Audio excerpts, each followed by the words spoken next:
জাতীয় ঐক্যমত্য কমিশনের আহ্বানে গণ অধিকার পরিষদের 10 সদস্যের প্রতিনিধি দল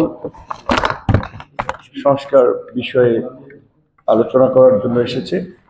জাতীয় ঐক্যমত্য কমিশনের সম্মানিত অভিজ্ঞ সদস্য এবং বিশেষ করে কমিশনের সহসভাপতি জনাব আলী রিয়াজ স্যার সহ সকলকে ধন্যবাদ এবং শুভেচ্ছা জানাচ্ছি। আমরা মনে করি আজকের এই আমাদের বসা এবং আজকের এই আলোচনা এটা বাংলাদেশের আগামী অগ্রযাত্রার জন্য একটি গুরুত্বপূর্ণ অধ্যায় রচনা করবে, সেই প্রত্যাশা নিয়ে আমরা এখানে এসেছি।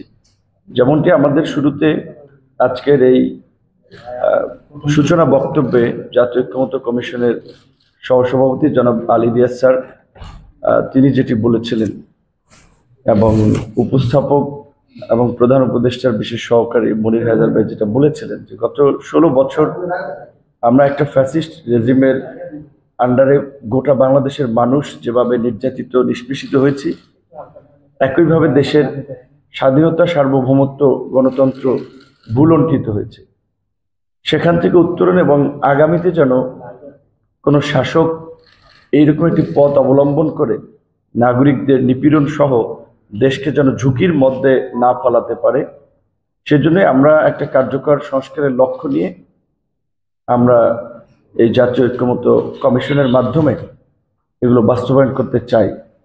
গণ অধিকার পরিষদ আপনারা দেখেছেন তুলনামূলকভাবে অন্যান্য রাজনৈতিক দলগুলোর সাথে তুলনা করলে একটি নবীন রাজনৈতিক দল হলেও আমাদের একটা ধারাবাহিক সংগ্রাম আছে।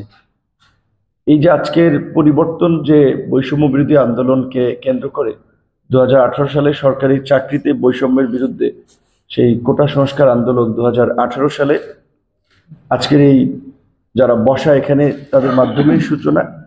এবং এটা তো সবার খেয়াল আছে যে একটা সিম্পল স্টুডেন্ট মুভমেন্ট কিছু দাবি দেওয়া নিয়ে আমরা 17 ফেব্রুয়ারি থেকে শুরু করেছিলাম এবং সেটা 4 অক্টোবর একটা লিখিত প্রজ্ঞাপনের মধ্যে দিয়ে প্রায় 8 মাসের অধিক সময় সে আন্দোলন হয়েছে। এবং সে আন্দোলন করতে গিয়ে আমরা ধারাবাহিকভাবে হামলা, মামলা, জেল, কিন্তু আমরা কিন্তু হাল ছাড়ি নাই। যে তরুণদের যে হাল না ছাড়ার প্রবণতা, শেষ পর্যন্ত আমরা কিছুটা হলেও আমাদের অধিকার আদায়ে আমরা বিজয়ী হয়েছিলাম।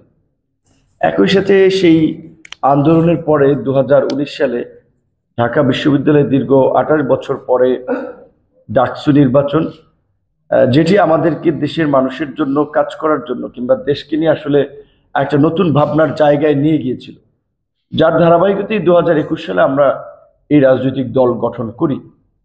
পাশাপাশি আমরা আরো বিভিন্ন শ্রেণী পেশার মানুষের সংগ্রাম লক্ষ্য করেছি। বিশেষ করে এখানে যারা ঐক্যমত্য কমিশনের আছেন তাদের মধ্যে ইফতেখার সাহেব, বদিউল আলম ভাই, তারা দীর্ঘদিন ধরেই তারা একজনে একটা সমাজ সংস্কার দুর্নীতির বিরুদ্ধে তাদের যে লড়াই এবং সুশাসন জবাবদিহিতা নিশ্চিত করতে বদিউল আলম মজুমদার সহ আরো এখানে যারা আছেন তারাও স্ব স্ব জায়গা থেকে চেষ্টা করে গেছে।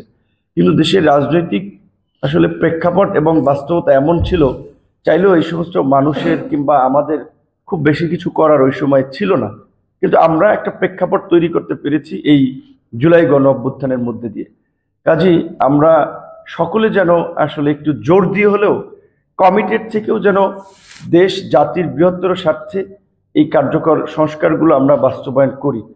এই সংস্কারের ক্ষেত্রে যেন অবশ্যই ব্যক্তি, দল, গোষ্ঠীর চেয়ে আমরা জাতীয় স্বার্থ এবং দেশকে যেন প্রাধান্য দিই, এটাই আমাদের আজকের এই কমিশনের কাছে আমাদের চাওয়া। এবং একই সাথে কমিশনের মাধ্যমে যেহেতু হেড অফ দ্য গভর্নমেন্ট আমাদের সকলের সম্মানিত প্রধান উপদেষ্টা ডক্টর মোহাম্মদ ইউনূস, তারই যেহেতু তারা মনোনীত টিম, তাদের মাধ্যমে প্রধান উপদেষ্টার কাছেও আমাদের এটি আহ্বান থাকবে, যে কোনো মূল্যে যেই সংস্কারগুলো আলাপ আলোচনার মধ্যে দিয়ে ঠিক হবে সেগুলো এই সরকারের অধীনেই বাস্তবায়ন করতে হবে। ধন্যবাদ।